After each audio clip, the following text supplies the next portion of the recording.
kemarin kan alhamdulillah terima kasih banyak Gus. Slang udah diajak untuk kolaborasi sama Gus. Gitu. Siap.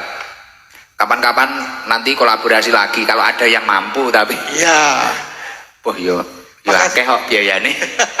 Nah, sebenarnya saya justru berniatan mau ngajak Gus Ikdam sebagai pemain band juga. Untuk kolaborasi Gus. Lah kuwi nggono tambah pegel karo aku. Tapi kolaborasinya nggak main band. Kita jamming aja. Apa itu jamming? Jamming itu ngejam. Ngejam itu apa ya? Apa ya? Ngejam ini motor macet nih. Apa Pak? Kini koncone Pak Moha gak paham ngono iki. Main bareng. Main bareng. Jadi niatan saya insya Allah pembelajaran semalam tuh nggak cukup buat saya. Saya pengennya belajar berhari-hari sama Gus Ikdam. Siap. Gitu. Saya mau ngajak Gus Ikdam untuk kita kolaborasi, kita belajar sambil jalan-jalan ke Tanah Suci, Gus. Waduh, siap. Mungkin teman-teman di sini, teman-teman Slankers ada yang bisa terlibat untuk ikutan. Yuk kita menuju perjalanan spiritual bersama Gus Ikdam. Insya Allah dengan teman-teman Slang juga, Gus. November saya berangkat Akbar itu, satu pesawat insya Allah. Oh ya Gus. Sama anak-anak ini. Tapi ya nggak tahu, belum daftar. Niat saya satu pesawat. Wis tak booking satu pesawat, tapi mbuh cacahi ngatasi pora. Niku November. Iya Pak Haji ya. Awal bulan sama Pak Haji Beki juga. Nanti kita ngobrol. Ngejam di pohon kurma. Pesawat. Oh, kira ini pesawat. Sambil kita cari onta yang banyak. Sama Slanker. Iya, sama Slanker. Awal November itu. Boleh Gus, nanti kita ngobrol. Siap, kita ngobrol, siap. Kita pokoknya intinya sih sebenarnya pas banget Sabilu Toba tuh dengan kita punya, kalau kita udah insya Allah melakukan perjalanan kehidupan ini, insya Allah menuju ke sana. Insya Allah kita semua berakhir dengan husnul khotimah. Amin. Mas Ivan, jenengan itu asli orang mana sih? Aku orang Aring, Gus. Oh, bukan. Saya ada Jawanya, Gus. Siap. Saya ada Jawa, saya ada Padangnya. Jawanya tuh saya Malang. Berarti bahasa saya paham. Siti, Gus. Oh, Siti. Tapi di Jakarta ada yang kenal saya enggak itu? Wah, Gus ini tenar loh. Gus Ikdam. Walaupun bahasa Jawa? Iya. Kan di Jakarta kan banyak orang Jawa, Gus. Oh, tapi kadang Betawi juga kayaknya. Iya, Betawi. Betawi sih iya. Betawi sih iya ya. Tapi kan bahasa Jawa. Oh, banyak ya. Terutama tuh pedagang-pedagang warteg kan bahasa Jawa semua, Gus. Oh, jadi kita itu sudah dikenal ya di sana ya. Wah, luar biasa nih Gus Ikdam. Tenar sekali. Oh, iki sirah ora manggungnya Gus Ikdam itu mengalang-alai slang. Wah, bisa aja. Jangan gitu dong, Gus. Saya dapat bocoran di belakang, Gus. Gimana? Di belakang tadi. Gus Ikdam tuh sehari bisa 2 titik, 3 titik. Wah. Kalau slang 2 titik, 3 titik masuk ICU, Gus. Saya dulu sering infus saya. Oh, iya? Dikit sakit. Karena belum menikah. Sekarang kalau sudah menikah ya bisa infus sendiri. Sepurane lele. Ya kayak gitu. Alhamdulillah. Tapi gimana ini tadi tak ajak keliling toh sama teman-teman sama Pak Bimo, tak ajak keliling. Gimana komentarnya panjenengan? Luar biasa. Semangatnya orang-orang. Ternyata memang makin lama, makin tahun, makin kesini banyak banget orang yang memang giroh untuk belajar agama itu makin banyak, Gus. Dan saya lihat betapa mereka mencintai Gus dalam rangka mereka untuk belajar, memperbaiki diri dan mengenal Allah. Saya lihat itu, Gus. Kapan-kapan itu loh, tim gitu loh diajak ngaji di sini. Ya, satu-satu Gus. Saya dulu, Gus. Terus Mas Bim, Mas Kakak. Boleh, insya Allah, Gus. Terus nanti Mas Bim tak siapkan nyanyi itu. Saya yang masih ingat itu. Bim jangan menangis. Gus, jangan Gus, nanti nangis beneran nanti. Tapi bangga gitu, wae.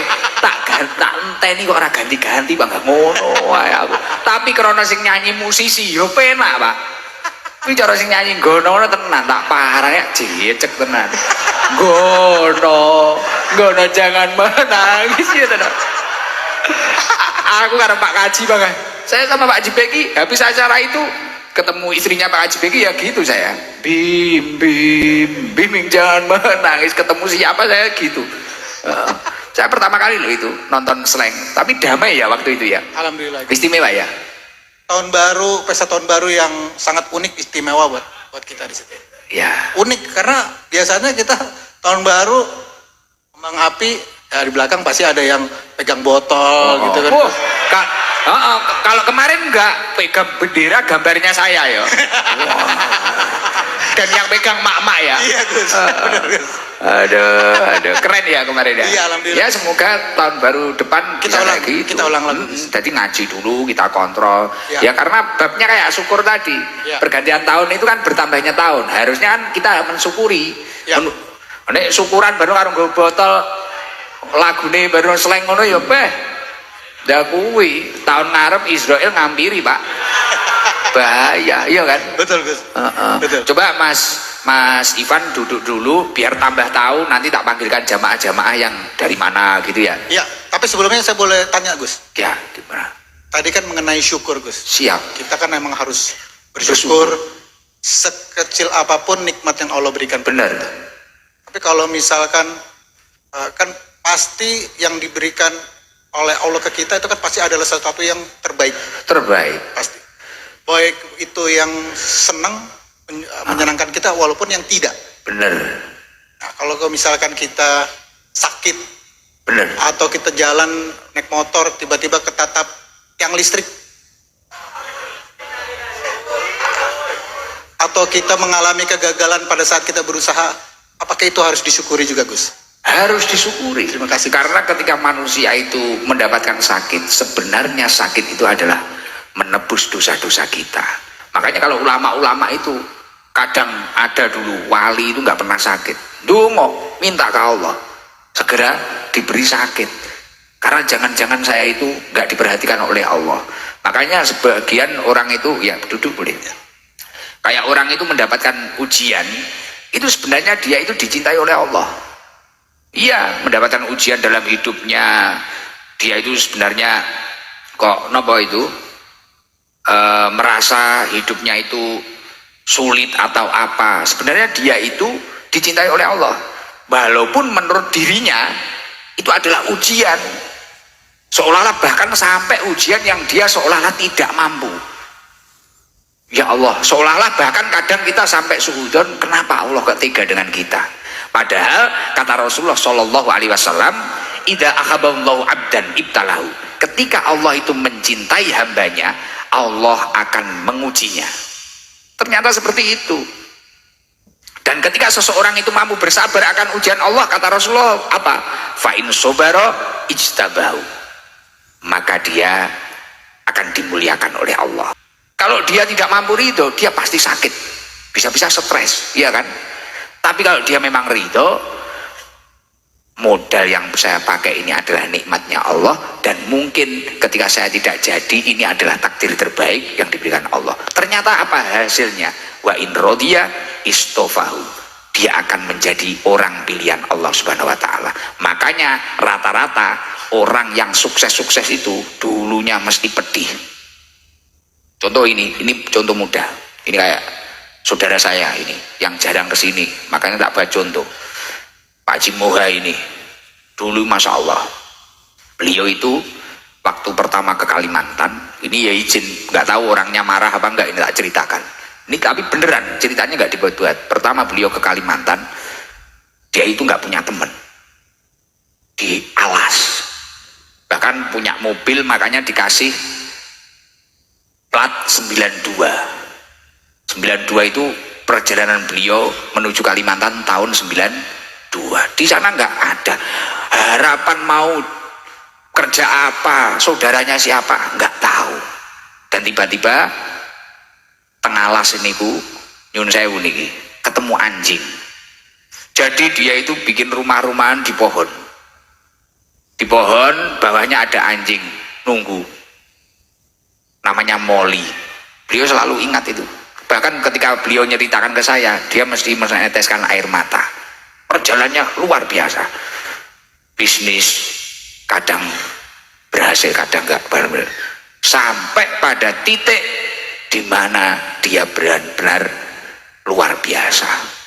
Iya, ini Pak Haji Moha, sekarang Masya Allah luar biasa, sodakohnya luar biasa. Kemarin pulang ke Nganjuk itu saya dikirim video saya dari Mekah, nangis saya. Borong sarung itu habis 70 juta Margono. Saudaranya semua dikasih yang di Nganjuk, padahal beliau nggak pernah pulang. Setelah itu gurunya SD dulu, guru olahraga, sebagai bentuk syukurnya Pak Haji Moha, ini diumrohkan, umrohnya yang VIP awal Ramadan itu 100 juta. Ya, jadi ini guru saya, kamarnya harus terbaik kalau bisa view Ka'bah, guru beliau. Terus saya tanya, kenapa jenengan seperti itu? Karena dulu waktu kita masih sekolah Gus, kita kesulitan apa-apa, akhirnya guru saya suruh buat keliping. Pernah dengar keliping jenengan? Dulu kan ada. Terus Muhaimin ini suruh jual. Lah itu guru saya, gurunya sekarang usianya 90 berapa, hampir 100. Ini kakeknya Ilham ini cucunya ini, kasih sangu aja nanti Pak Haji. Nah, diumrohkan. Enggak, luar biasa. Pak Haji Beki sahabat saya sekarang suksesnya luar biasa kayak gitu. Dulu wah, bisnisnya luar biasa, perjuangannya, ditinggal ayahnya, diamanai adiknya, gimana, dan pesan terakhir ayahnya, aku titip adikmu kudu sukses. Bapak tinggalannya semene, wis iki dadi ora dadi, apa kata ayahnya Pak Haji Beki? Tergantung apik oramu. Nek kowe iso apik, insya Allah iso sukses koyo bapak. Nek awakmu gak apik, yo aku gak ngerti.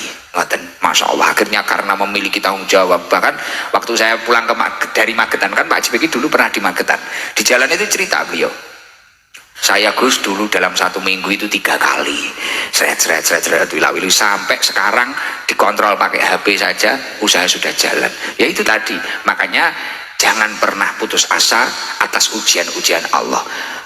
Positive thinking saja, berhusnudon saja, pasti di balik kesusahan ini ada kemudahan-kemudahan. Dan sejalan dengan janjinya Allah di dalam surat Al-Insyirah, fa inna ma'al usri yusra, inna ma'al usri yusra.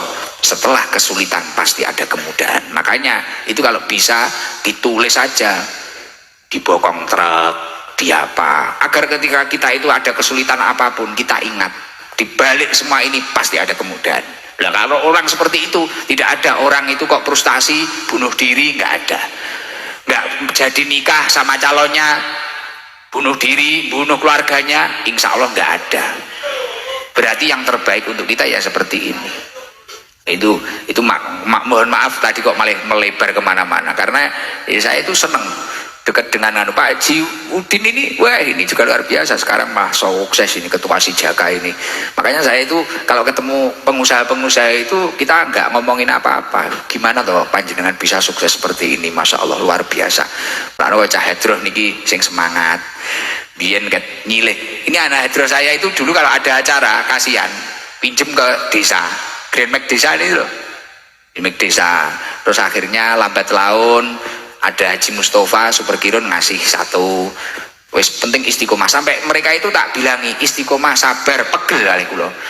Gusti bakal ngongkon sabar awake boyoke pedhot ngono. Karena pinjem ke desa Grand Mac kecil. Terus akhirnya nanti dapat kas Hadroh itu dikit. Nanti kalau uangnya nggak sisa, Gono mecucu, Margono itu bendaharanya Hadroh mecucu sama saya, marah. Mecur sampai mulutnya itu kayak berutu ayam itu, nesu lah. Akhirnya karena kesabarannya anak-anak ini, lambat laun kenal Pak Haji Beki, punya HS, pinjem Pak Haji Beki, lambat laun sudah punya rasa malu, wes rodok duwe isin pengen tuku. Akhirnya sekarang 2, akhirnya sekarang wes berjalan lancar, alhamdulillah. Itu makanya monggo belajar, yakin semua takdir Allah itu adalah yang terbaik untuk panjenengan. Kita jangan pernah suudzon kepada Allah Subhanahu wa taala.